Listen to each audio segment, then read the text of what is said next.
What we have on the bench today might more aptly be described as a tragedy rather than a working project. Anyway, it also happens to be a 1965 Fender Princeton amp.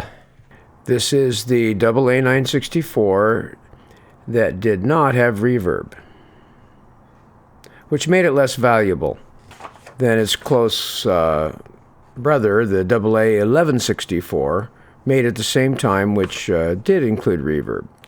Now, the next thing you'll notice is that this is a piggyback, which Fender never made a Princeton piggyback.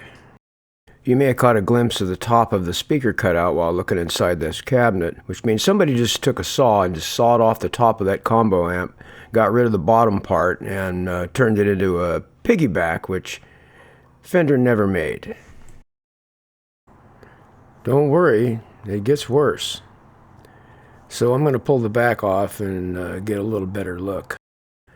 I have another video of a Tweed era Princeton that I restored, but it had the original cabinet.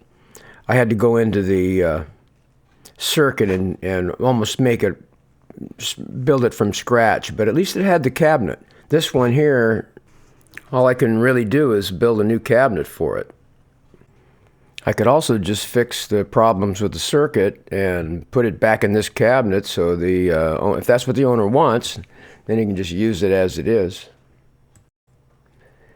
You can see the way that was cut off is a little bit uneven. Looks like he just took a Sawzall and eyeballed it.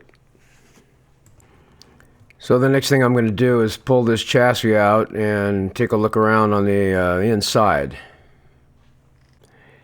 I know it sounds like I'm just bagging on whoever did the work to this amplifier, but you can see right here they changed two of the filter caps. So they left two of the 60-year-old filter caps in that can. You can't look at them and see if they're bulging on the end or if there's anything wrong.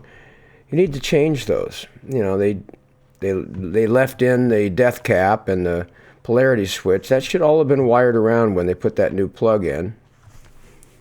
Put some resistors on that where it says line on that speaker output, so they think that they have a line out there. I don't know. I didn't look at it too closely.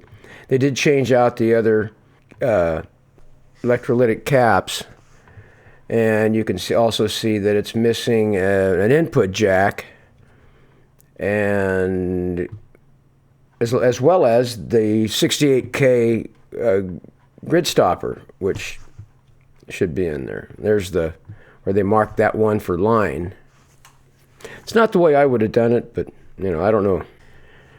So after I verified that the power transformer was functioning correctly, I put all the tubes back in, plugged the amp into my current limiter, and tested the bias. So I flipped a switch, and as it was warming up, the plate current started to rise up 10, 15, 20, 30, 40, 60, 80. Then I shut the amp off. There's a serious problem with a plate current going over 80 like that. I don't know where it would have stopped. So I pulled the output tubes out of there and I checked the negative bias, and it was fine. There's no problem with that. I figured that was it, but that was not it. And so anyway, I flipped it back over and looked at that output transformer, and the numbers on it did not match up in the schematics, so I looked up that transformer, and then that's the wrong transformer. The 6V6 in push-pull wants to see about 8,000 ohms of plate resistance, and this transformer had 4,000, so clearly that's a problem. So I contacted the owner and gave him a couple of choices, either to fix the amp, put it back into piggyback, or to build a new cabinet.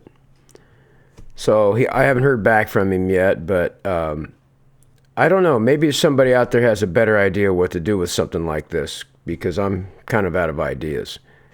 So if there's any suggestions, leave a comment, and there may be a part 2 to this. We'll see. So thanks for watching.